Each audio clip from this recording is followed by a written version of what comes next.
प्यारे बच्चों, बालकों के लिए महाभारत के मोती इस सीरीज के आज के वीडियो में हार्दिक हार्दिक स्वागत है।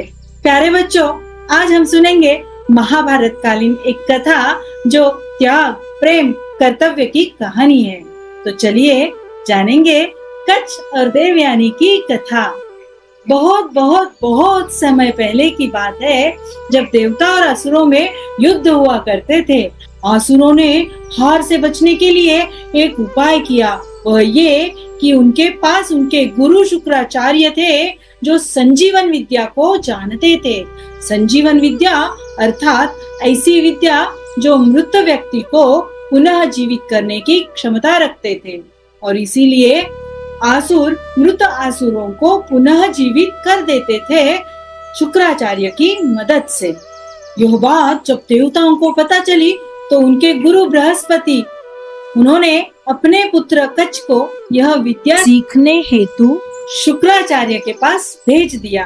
कच्छ शुक्राचार्य के आश्रम में आते हैं और झुककर गुरुदेव को प्रणाम करते हैं, अर्थात शुक्राचार्य से प्रणाम करते हैं और कहते हैं, प्रणाम गुरुदेव, मुझे आपसे शिक्षा लेनी है, कृपा करके मुझे अपना शिष्य बनाइए। मुस्कुराकर शुक्राचार्य बोले, वत्स, तुम योग्य लगते हो, मैं तुम्हें अवश्य शिक्षा दूंगा। तुम यहाँ रहो, सेवा करो और विद्या पाओ। कच्छ वहाँ शुक्राचार्य जी के साथ ही रहने लगा। शुक्राचार्य को एक पुत्री थी जिसका नाम था देवयानी। एक दिन देवयानी बागीचे में फूल तोड़ रही थी तो कच्छ उसकी मदद करने चला गया। इस पर देवयानी ने कहा, कच्छ, तुम बड़े ही विनम्र हो, क्या तुम मेरे मित्र बन सकते हो? कच्छ ने कहा, देवयानी, मैं तुम्हारा बहुत आदर करता हूँ। और वे दोनों मित्र बन गए। समय बीतता चला गया।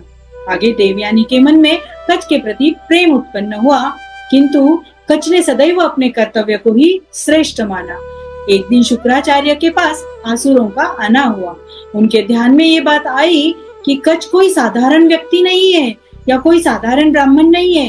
यह तो देवताओं का दूत बनकर यहाँ आया है और यहाँ से अपने गुरुदेव के पास से संजीवन विद्या सीख कर जाने वाला है। और आसुरों ने प्लानिंग कर ली। जब अकेला कच्छ जंगल में गया तो उसे अकेला पाकर उसके टुकड़े टुकड़े टुकड़े टुकड़े कर दिए। जंगली जानवरों को उन टुकड़ों को फेंक दिया। जब यह बात देवयानी को पता चली तो उसने रो रो कर अपने पिता से कहकर कच्छ को संजीवन विद्या से जीवित कर लिया।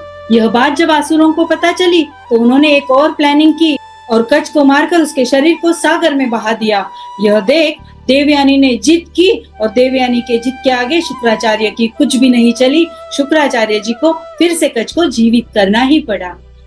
यह बात जब फिर से असुरों को पता चली तो उन्होंने अत्यंत कुटिल चाल चली। तीसरी बार उन्होंने कच्छ को जलाकर भस्म कर दिया और उसकी जो राख बची थी उसे शराब में मिलाकर शुक्राचार्य को ही पिला दी।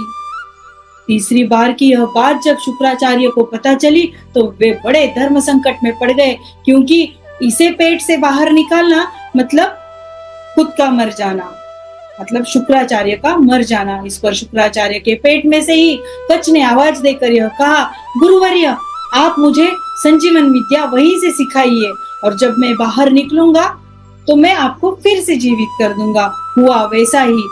शुक्राचार्य ने संजीवन विद्या से कच्छ को पेट के बाहर निकाला और जब शुक्राचार्य मर गए, कच्छ ने सीखी हुई विद्या का उपयोग किया और शुक्राचार्य को जीवित कर दिया।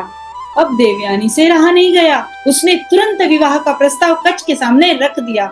इस पर कच्छ बोले, देवयानी, तुम्हारे पिता के उदर से मेरा पुनर्जन्म हुआ है, इसलिए अब मैं तुम्हारा भाई बन गया हूँ। अब हम विवाह नहीं कर सकते, अब हम भाई बहन के रिश्ते में बंध चुके हैं। देवयानी ने अत्यंत दुखी मन से कच्छ को विदा किया। कच्छ विनम्रता पूर्वक गुरुवर्य को प्रणाम कर संजीवन विद्या लेकर देवताओं के पास लौट गया। कच्छ ने अपनी मर्यादा और कर्तव्य का पालन किया। क्या सीख देती है यह कहानी? कर्तव्य और प्रेम में संतुलन जरूरी है। मित्रता और प्रेम में अंतर होता है। ज्ञान के लिए त्याग करना पड़ता है। गुरु का स्थान सबसे ऊंचा होता है। उनका आदर ही करना चाहिए और उनके ज्ञान का सदुपयोग ही होना चाहिए। हर प्रेम विवाह में नहीं बदल सकता, लेकिन वह हमें कुछ सीख अवश्य देकर जाता है। बुद्धिमानी से कठिन परिस्थितियों का समाधान निकाला जा सकता है। तो कैसी लगी यह कहानी? मुझे पता है आपको यह कहानी बहुत अच्छी लगी, तो कमेंट बॉक्स में कमेंट करके जरूर लिखिए। अब कल सुनेंगे महाभारत की एक और मजेदार कहानी। तो मिलते रहिए, जुड़ते रहिए और मेरे इस चैनल को सब्सक्राइब करके इन कहानियों का आनंद अपने जीवन में द्विगुणित करते रहिए।